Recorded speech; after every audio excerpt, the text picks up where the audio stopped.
Does this thing still work?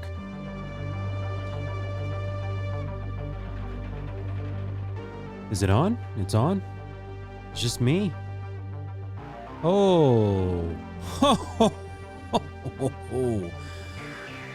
Ladies and gentlemen, this is Tyler Lockamy, and this is the Hollywood is Dead podcast. What the hell has been going on for the last year and some odd months? My God. Just living life here. Being, trying to be creative, trying to get out of a little bit of a funk.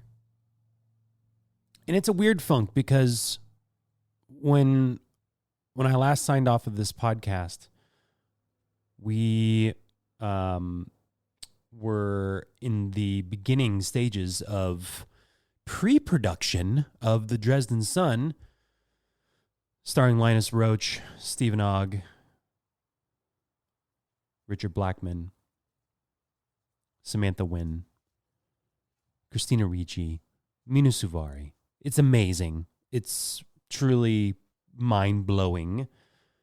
We were in pre-production of that, and now we are in the throes of post-production. And, kudos to filmmakers that are able to do both. Sorry, that was my dog throwing up on my carpet. You all right, Kev? You can't see him, but this is Kevin. Kevin is a little svelte chocolate lab. But we were in the throes of pre-production of The Dresden Sun. And now we are in the depths of post-production. Michael Ryan, my business partner and the writer, director, producer of the movie, has been working quite literally every single day since we wrapped production in March of 22. So, holy shit. It's a lot of work, people. It's a lot of work. It's really hard, and I'm not even doing the day-to-day stuff like Michael is. I still do a few things here and there, but for the most part, it's Michael, and it's our team of pretty extraordinary, I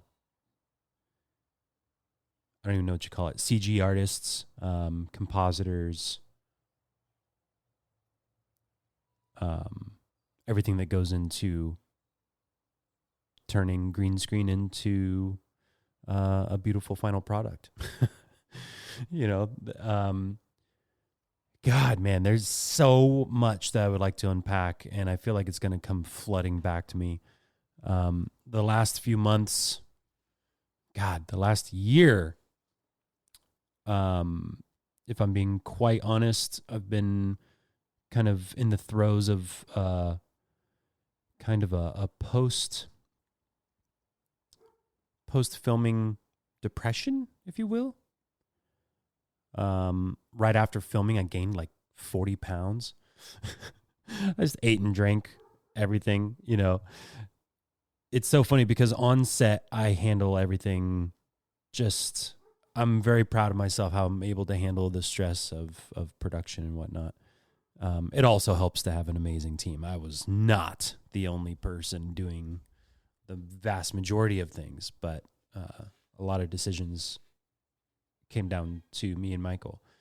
Me and Michael, whatever that song is.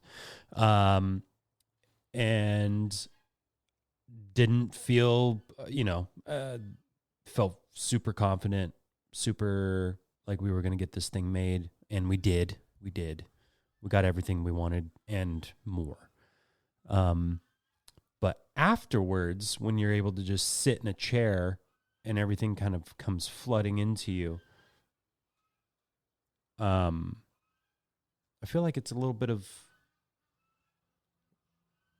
like set PTSD, production PTSD or PTS.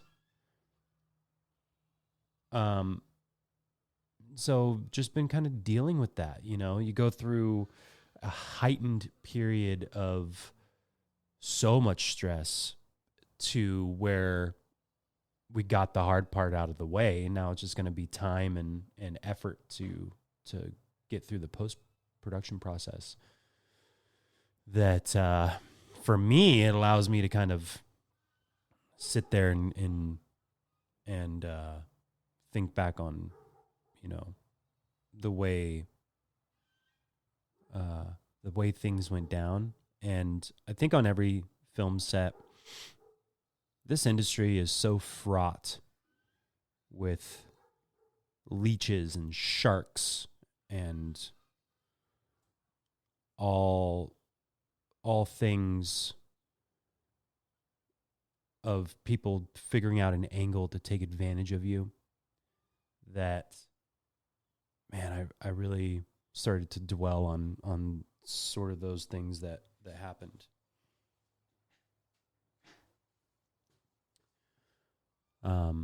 And you really see the true character of people when they're under stress. For me, I noticed, man, there were so many people. It's so interesting because there's so many people that wish they were the director. Everybody wants to be a director.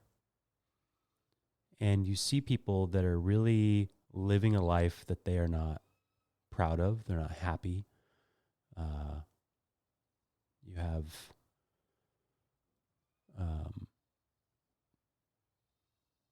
people that just want to be something other than what they currently are. And that's cool. Like, always strive to be more than what you think your current position is. However, if you're hired for a particular spot on a film set and there's already a director and you're not the director, don't get upset at what the director wants to do.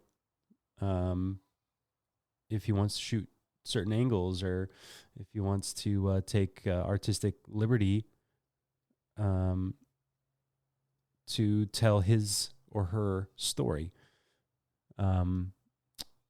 We ran into so much of that, man. God. It's like in the throes of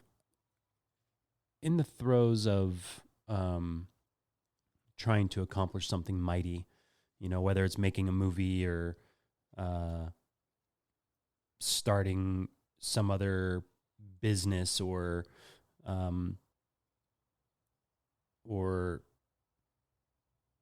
not that it's equal, but it's like in the throes of battle, you're not thinking about all the things that are going to make you sad or mad or, whatever it is. But afterwards, when you're sitting there having a beer with your buddies or drinking alone, like I was, that's when it all kind of floods in and really it's not super fun. But I've been wanting to do an episode for a long time. I think about this podcast every single day. I'm not joking. I think about it every single day. Because I think that there is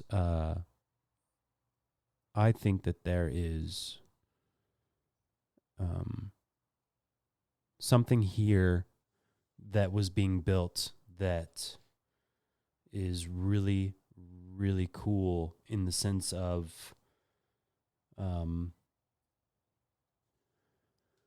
being a resource for filmmakers, for producers, for actors. And I feel like I kind of let you guys down by not taking you on the journey that I was on. And I want to make amends for that by being consistent and being being here for all of you, because being able to talk about all this stuff is, it is therapeutic. And, I don't have a therapist, but I kind of feel like this is what therapy would be, is talking out the problems and getting feedback from you guys,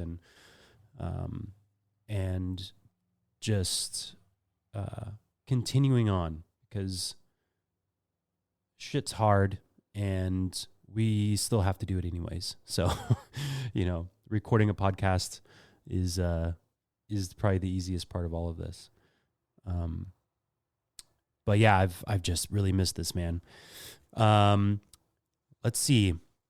So obviously the most glaring absence is Jesse, and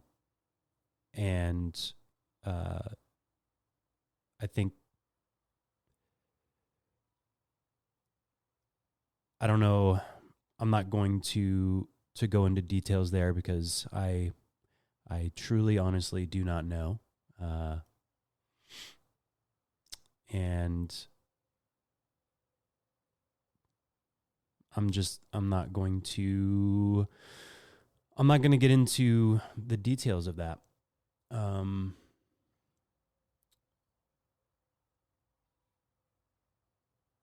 can't say that, I can say is I'm surprised. I was very surprised.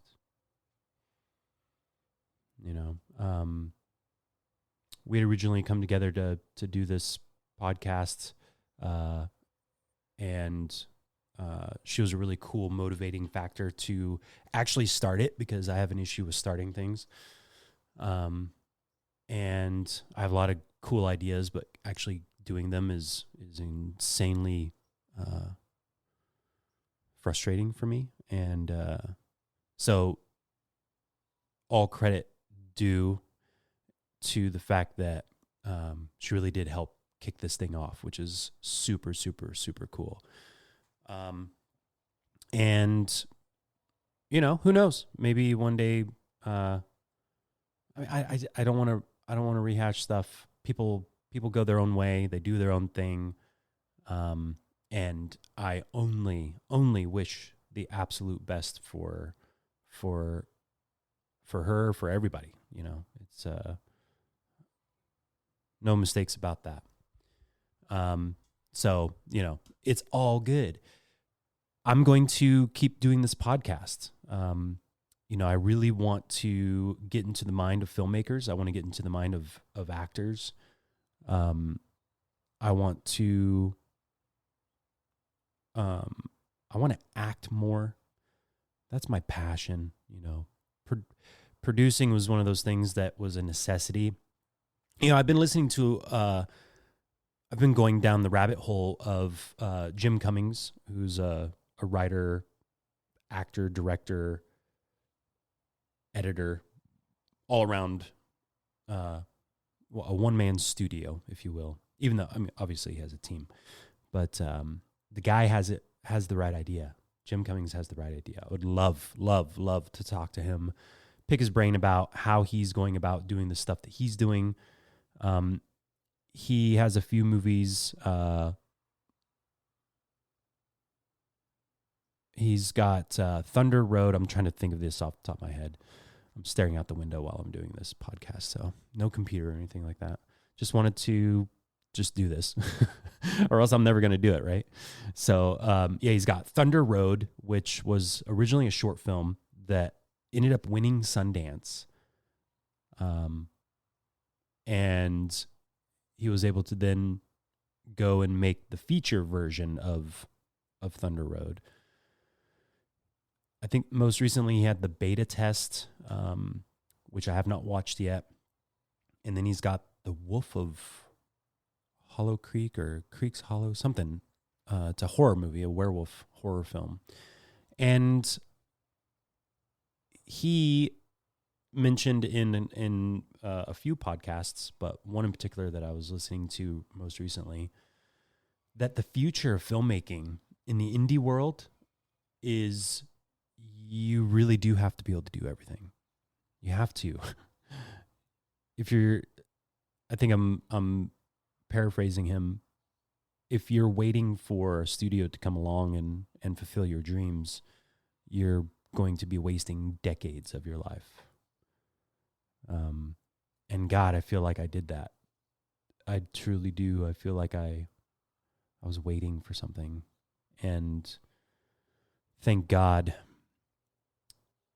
I linked up with Michael and a few other people, and they're not. He's not a waiter, you know. When we were in pre-production on Dresden Sun, there were moments where we were like, "Are we going to be able to actually film this? Like, should we postpone? You know, this is like during the throes of COVID. You know, stuff was open, but you know, testing and all that stuff was going to be rigorous and expensive. And if you tested positive, your production was going to be shut down, which is super scary. It felt like my equation was, it felt like we were on a on a conveyor belt headed towards a bandsaw. And it's not like if you were going to get chopped by the bandsaw, it was when and how much of you was going to get chopped off. You know, you were going to go through the bandsaw. You were going to lose a limb or two, or the whole thing. You know, could have cut our heads off. Thank God it didn't. But there's some stories there that might come up at some point. But Jesus, man. So yeah, I mean, we went through those feelings of like, are we actually going to be able to do this thing? And all credit to Michael. He was like, we have to keep going no matter what. And so we did. And, back to Jim Cummings, he talks about that, not waiting around, being super proactive. Filming something has never been more accessible. It has never been more capable of having such high quality images. So you don't have to worry about the quality of the image. You don't have to worry about the quality of the sound. All of that is super, super, super attainable. I think for the vast majority of filmmakers out there, I think that we do not focus on the story enough. We are lacking. We are lacking in great cinema. It is so hard to come by something that blows me away. Personally, I feel like there's so many options out there that it's so overwhelming. And we just do not focus on story, telling provocative, scary, interesting, profound stories. Because it's so easy to just go out and film something. And we do. We film. YouTube is full of it, where we just see everyone's daily lives walking around. And it's, cut every 1.3 seconds to keep it interesting so that people stay watching, so that YouTube pays us money. There's so much of that it really cheapens the experience of great cinema. And that's scary. That is really, really, really, really scary, because I kind of found myself in this path of producing films. And as a producer of movies, you want your films to be seen. You want them to be appreciated. You want them to make money. You want to be able to show returns on movies so that you can get money to make the next one. And how are we supposed to compete in this industry? And the only thing that can separate a filmmaker from another filmmaker is story. Having a distinct voice and the ability to capture that on digital. That's really what separates, you know. I watched Thunder Road last night, actually, yesterday. And it was a great story. It was well directed. The cinematography was awesome.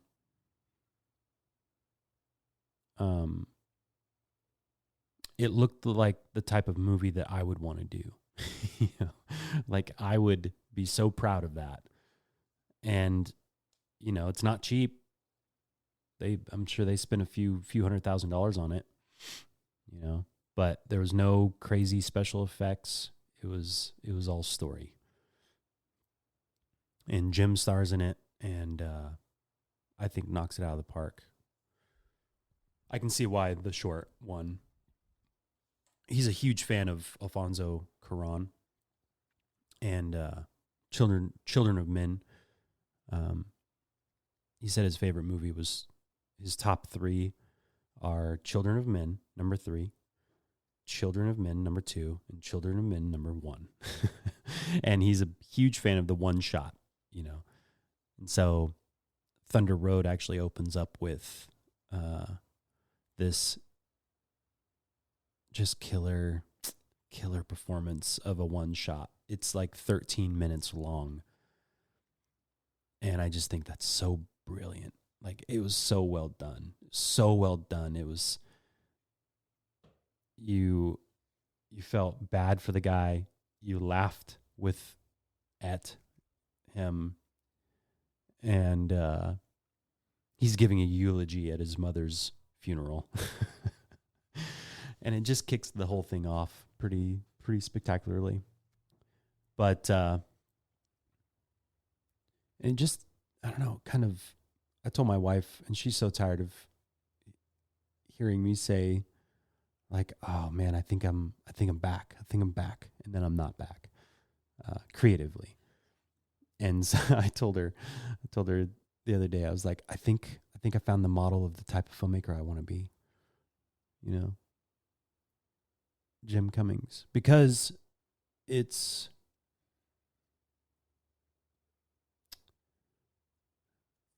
how I started, you know. It's how it's the idea that I had, and it resonates so much with me. And when you actually see it done, and you see that it's possible to be done, it's such a gift, you know. And that's why I think even podcasting is, like, for me, you know, I want to show that as a filmmaker that podcasting does help. You know, it's a resource for filmmakers. You know, podcasting is one of those things where, you know, we were able to talk to working filmmakers, and that is so valuable, because if you hit up Amber Seeley and over at Spectravision, and she's a director freelance, but you know, we hit her up and we're like, hey, want to talk on a podcast about your upcoming movie about Ted Bundy? Hell yeah. Sweet, come on the podcast. We'll chat. And we did. And we had a great conversation. You know, before her movie came out, we were supposed to talk to her after. And, you know, I was in the throes of pre-production, and then the podcast kind of fell apart for a bit. And I hope to be able to talk to her again one day, because she was really cool. You know, and you just make these connections, and for nothing else but to be able to talk to them and hopefully get some knowledge, while offering a resource for them to promote their projects. And that is amazing. And for all the other filmmakers out there that are doing podcasts, this is old hat for you guys. I'm preaching to the choir. But if there's any other filmmakers that are just wondering, like, should I start this? Because as an independent film producer and actor, I think that the more small podcasts that are out there, each with their own small audiences, this podcast currently, before we stopped, small audience. But guess what? If you get 50, 60 of those, and as a filmmaker, you go on to those, now all of a sudden you're getting into the ears of, a few tens of thousands of people that you would have otherwise had to pay Facebook for or something. And the audience appreciates you more because they actually hear your voice. They hear your authenticity. They hear your passion. And I think that is so rad. I think it's amazing that we have this resource that the only cost is time. The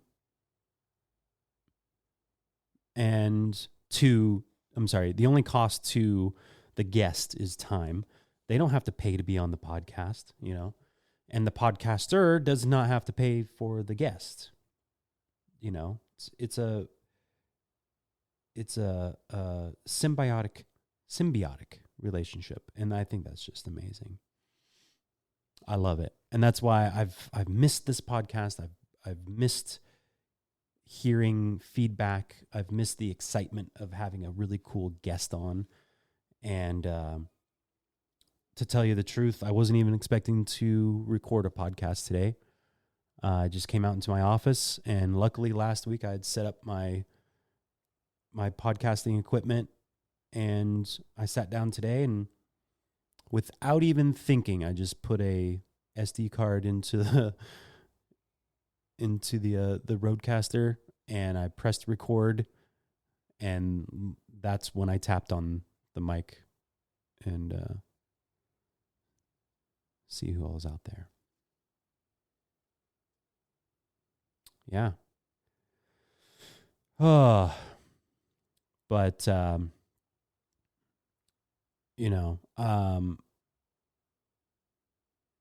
if you're listening to me for the first time, somehow this found you. I super appreciate that.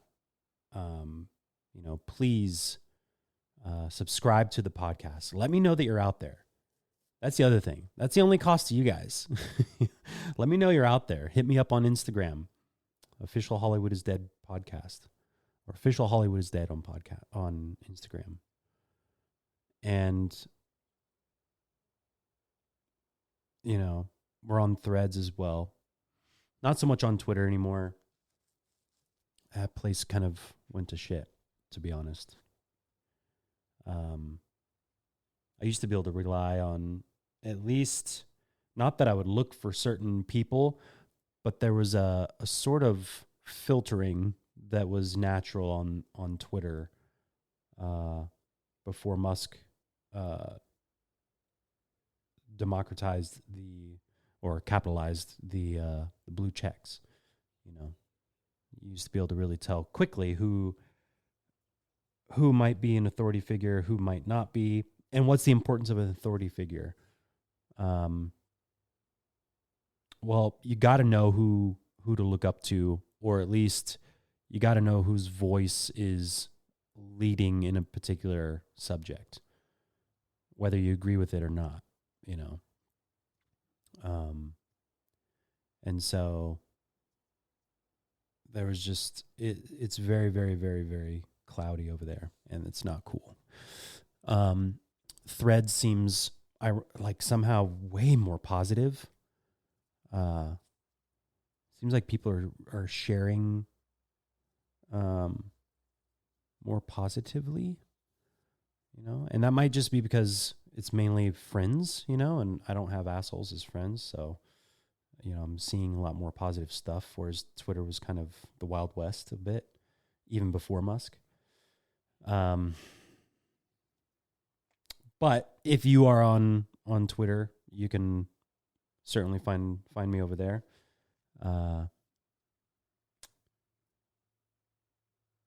Yeah. For all my my old listeners, some of the things that I've been up to. So I've kind of said this a couple times in this episode. I'm an actor. My passion is acting. And this last year, 2 years, I've thrown myself back into stage head first, just loving every single second. And so I'm going to take you guys on that journey as well. This isn't just a filmmaker's podcast, but it's a pursue your passion podcast. How about that? I kind of had a saying, this is many years ago, not even a saying, I don't know, kind of an analogy, if you will, that we all do things to feed the beast, to feed, at the time I equated acting to an addiction, where I was just always craving the opportunity. And I was working at a restaurant for many years, various restaurants for many years. And so that job was feeding my beast, feeding my addiction of acting, or the pursuit of. And so we all do things to feed our desires. And so I've been doing a lot of theater. And something super exciting is that I was able to get my wife to join me on the stage. And she is really turned out to be something quite special on theater stage. Her first play as an adult since 4th grade. So yeah, as an adult, was Rocky Horror Show, the live musical, not the Rocky Horror Picture Show. So if you go on my Instagram, you'll see a picture of her and I in our costumes this year, which is our 2nd year together in Rocky. And God, man, it's been a blast. It's been amazing. And what a play. There's just certain forms of art that explode in my brain. It's like, how did this come to be? Someone actually did this. Someone actually suffered to make this happen. And thank you, Richard O'Brien and team. It's just been amazing. So last year and this year, I played Eddie and Dr. Scott, which is just a blast. I get to sing a rock song. I get to ride on. My entry as Eddie is on a Harley Davidson Super Glide, a real one, in the theater. And I hit the throttle a few times. Oh my God, it's so cool. I feel like for the first time in my life, I feel like a rock star. And I come out and sing my song, Hot Patootie. And then in the second act, I am Dr. Scott, which is Eddie's uncle. And I get to wear high heels and fishnets, and the audience loves it. I mean, I look pretty good in high heels and fishnets. What can I say? But it's just amazing. Last year, Anne-Marie, my wife, was a phantom. She was the Blue Phantom, and she got to live out her dreams, real life dreams, to dance and sing on stage. And then this year, she is Columbia. And the thing about Columbia is Columbia tap dances. And so Anne-Marie and I have been married since 2016. We're coming up on 8 years in February. And I'd never seen her tap dance. She'd ordered this like little tap dancing practice square off of Amazon a few years ago. And I kind of heard her tapping around a little bit. And I was like, that's way more than I can do. But then she was like, I really want to be a Columbia. So I was thinking about recording this is her. I was thinking about recording a audition, for the tap dance. They want to know that if I can tap dance. I was like, yeah, go ahead. And she shows me the video that she recorded, and my jaw dropped to the floor. We've been together for over 8 years. And the simple fact that I didn't know that she was so good at tap dance blew my mind. I was like, what? She's so good. And she's so good that the choreographer was like, the choreographer gave her super simple choreography, and was like, just do this. And Anne-Marie was like, but I can do so much more. She was so frustrated by the fact that she wasn't able to do more to showcase her skills, which I totally get. You want to do, but at the same time, you got to serve the story. Can't serve yourself. And obviously, she got the role as Columbia based on that audition tape. And so she's been killing it. She has solos and songs. She gets to do a tap dance number. She gets to dance in quite a few other songs. And it's just an amazing experience. And we're in Northern California, where this is a really red town, politically. And to do a show like Rocky every October up here is, for me, I'm so profoundly proud of the fact that we have a community of people that sell this theater out to come watch Rocky, and to listen to its story. And we have actors that are able to portray the story in such a way that it brings people to tears in the audience. It's pretty damn cool. There's real power in theater, real power, and it's just very, very, very, very cool. So yeah, we are doing Rocky right now.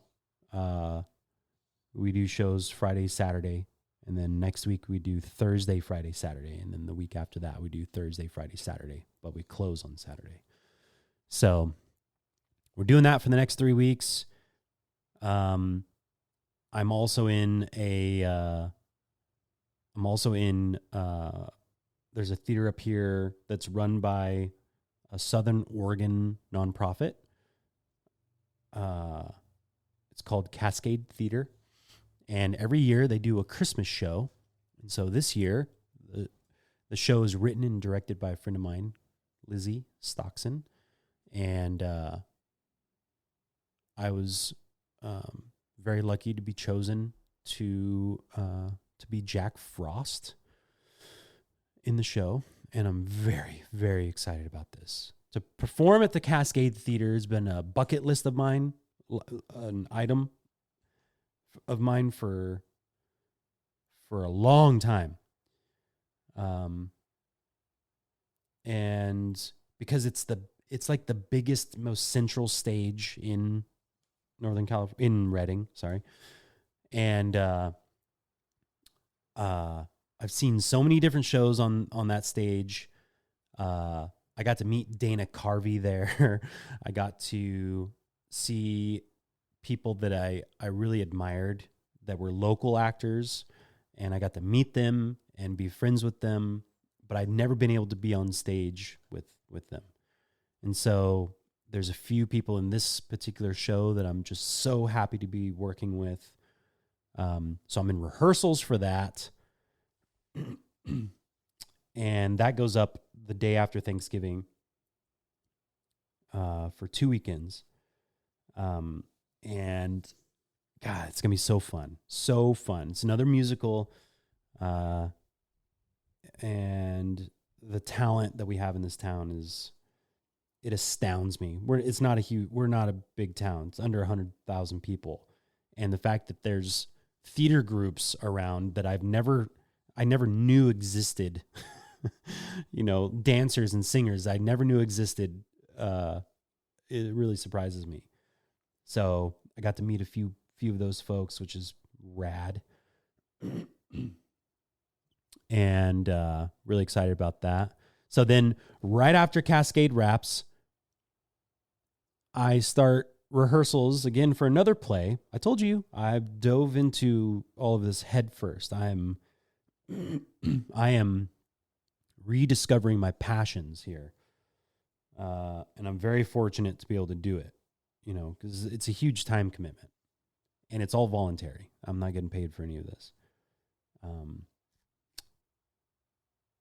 And, that goes back to having to do things to feed the beast, right? So I've done enough to feed the beast for a little bit here. And I'm just going into it all. I just full body. So I start rehearsing for The Elephant Man. And super stoked about this play. I get to...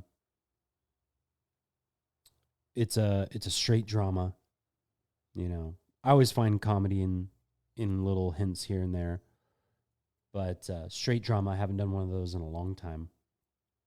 I've done a lot of comedies and musicals, and so really excited to kind of bare my soul, a little bit here. I am not the Elephant Man. But I am the other lead. So get to do that. And then once that opens, and while that's running, I'll be rehearsing. I will be rehearsing another play, which is a Sherlock Holmes kind of spin-off, if you will.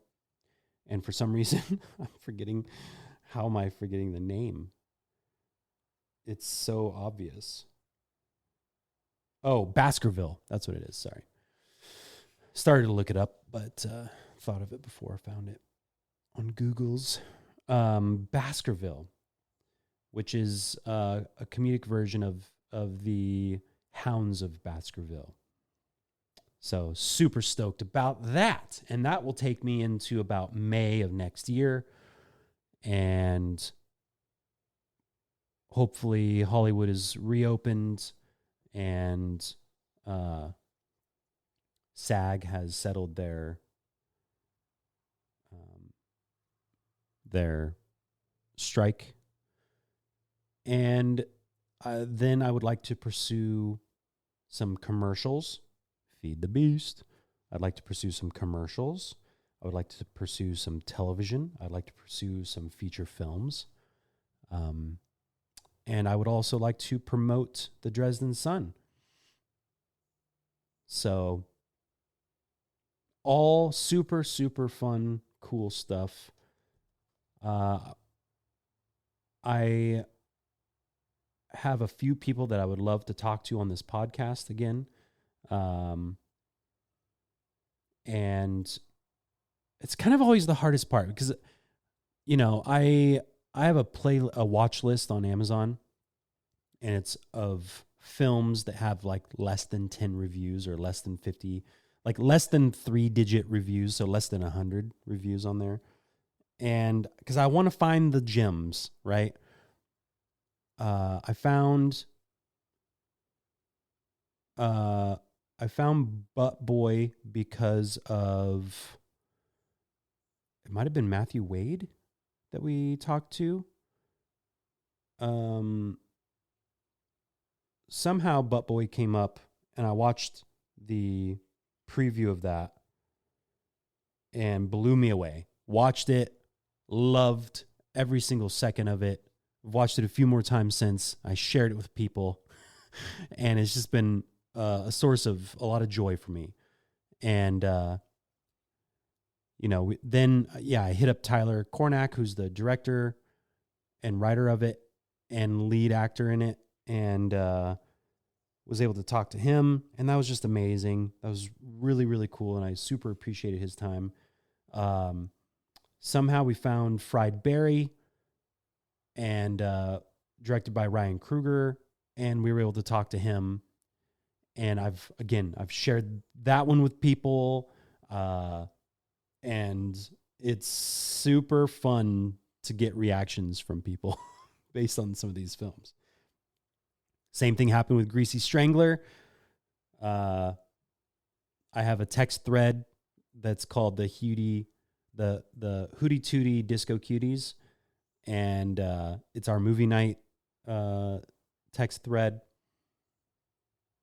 And talked to Sky Elabar a few times, and God, it's just so cool to meet these people. And so, those are the types of films that I would like to discover and share with y'all. So if you have any kind of like wild and crazy films that are in that vein of, you have to watch this, like it'll blow your mind, whether it'll blow your mind because it's like, how did that get made? That could be something. How do more people not know about this? That could be a characteristic of some of these movies. Wow, that was so well made, and it's a totally independent feature. I think that's really what I want to promote. I want to discover those things, because those types of films ignite in me the idea of, wow, I could do that. I could do that too. And could I? I don't know. But that it is possible. It's attainable. And it's not that the movies are simple by any means, but it's not a Marvel movie that's going to cost $100 million to make. We're talking about a few million at best, and that is attainable in today's filmmaking industry, particularly the indie filmmaking industry, where, if, as Jim Cummings says, if it's true that you have to be a one-man studio, I would rather make a $200,000 or $300,000 movie, which is a lot of money, don't get me wrong, but in the grand scheme, that's pennies to make a movie. So the risk is not as much as, $5 million. I would love to promote those SAG basic, or ultra low SAG movies. I would love to discover them too. And I want to be in those too. Man, that would be a dream. I want to be in those. I'm in Dresden Sun, so that's pretty cool. I'm very happy about that. And I just want to do more.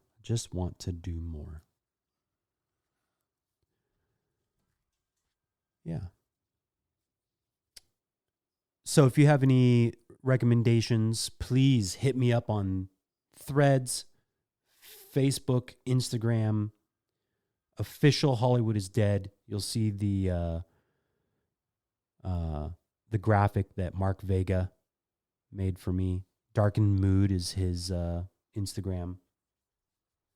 And it's the pink skull with Hollywood is Dead across it. Super, super obvious. I did notice that somebody else took the Hollywood is Dead on Apple.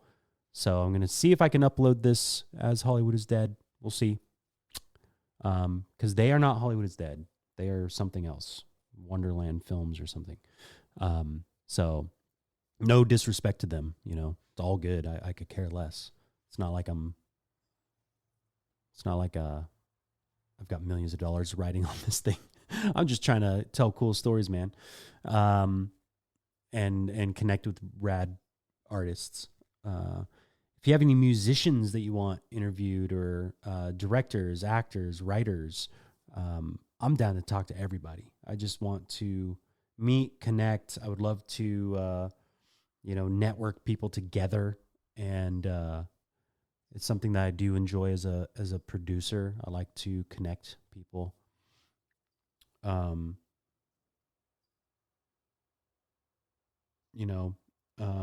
Big shout out to Daniel Noah over at Spectre Vision. He was kind of a voice for me as I was going through a few things, and super respect his opinions, and I hope he's doing well. And let's keep this thing going. How about that?